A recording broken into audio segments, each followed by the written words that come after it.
우리가 수술하는 이유가 그 상태를 더 나아지게 하는 게 아니라 그 상태에서 멈추게 하는 게 사실은 우리 신경외과 그 의사 선생님들이 하는 그 수술이랍니다. 가망이 없습니다.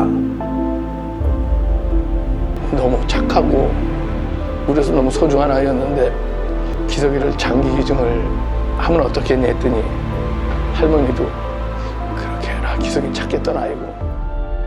지난 시간에 들었던 기석이 사건에는 풀리지 않는 의문점들이 많이 있었는데요. 저희는 이번 시간에 의료사고라고 주장하는 아버님의 자세한 이야기를 들어볼 수 있었습니다.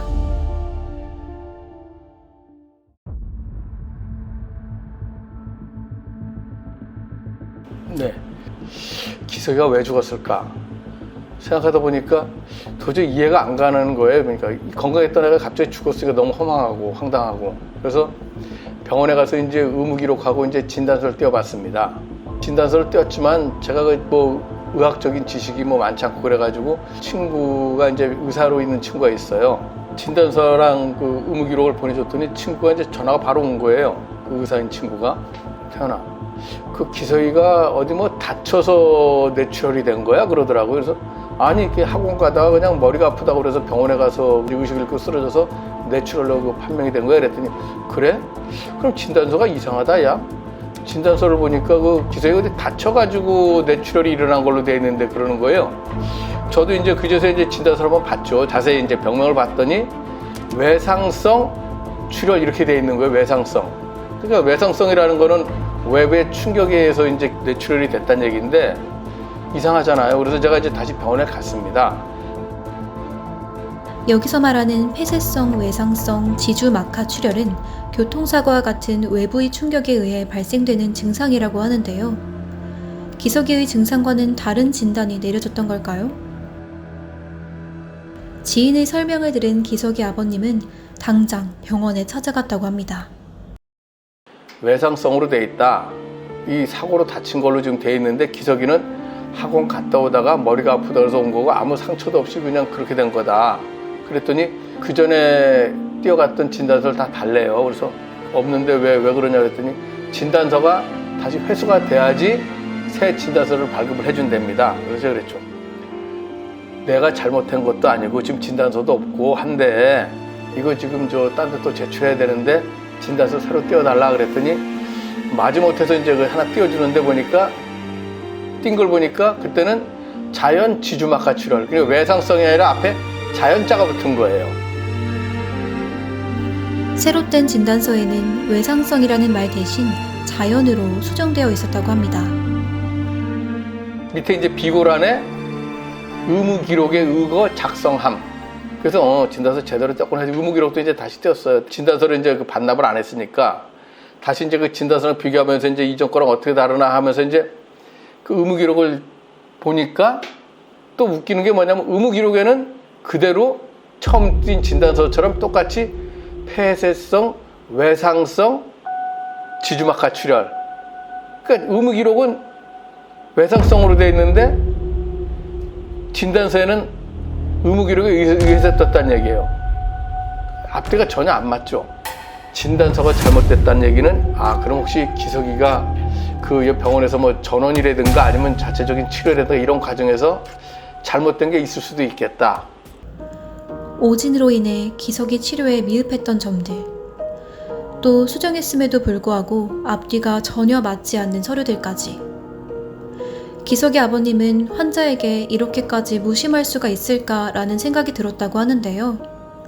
그 이후로 의심이 더욱더 깊어진 아버님은 지인 의사에게 기석의 CT를 보여주며 전문가들의 의견을 물어봤다고 합니다.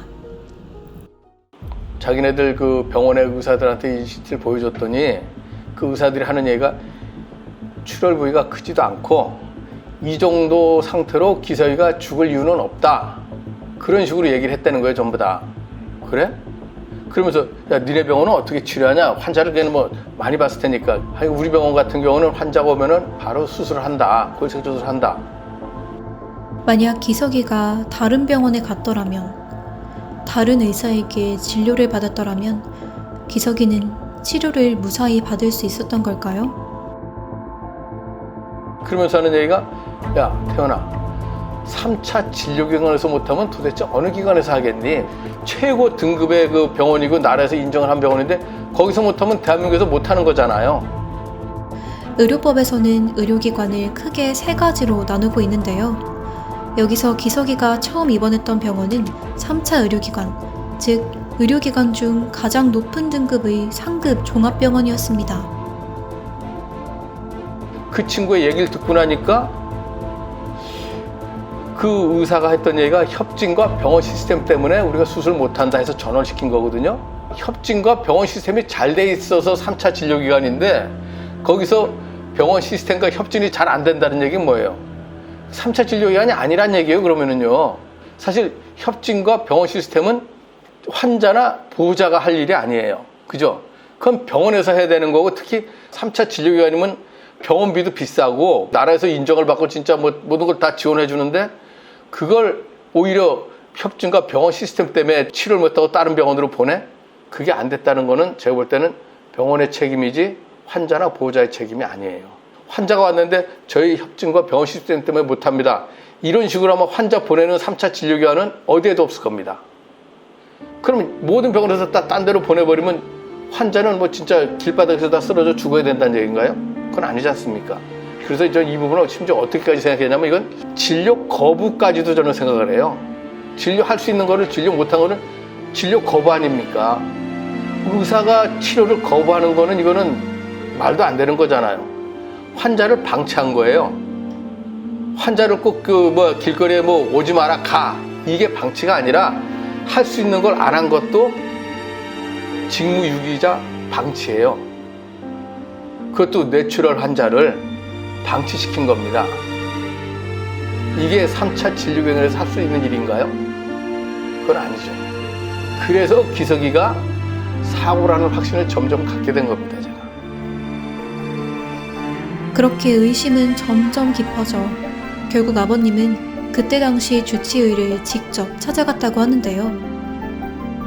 과연 주치의는 어떤 대답을 했을지 저희는 다음 시간에 그때 당시 대화 녹취록을 들어볼 수 있었습니다.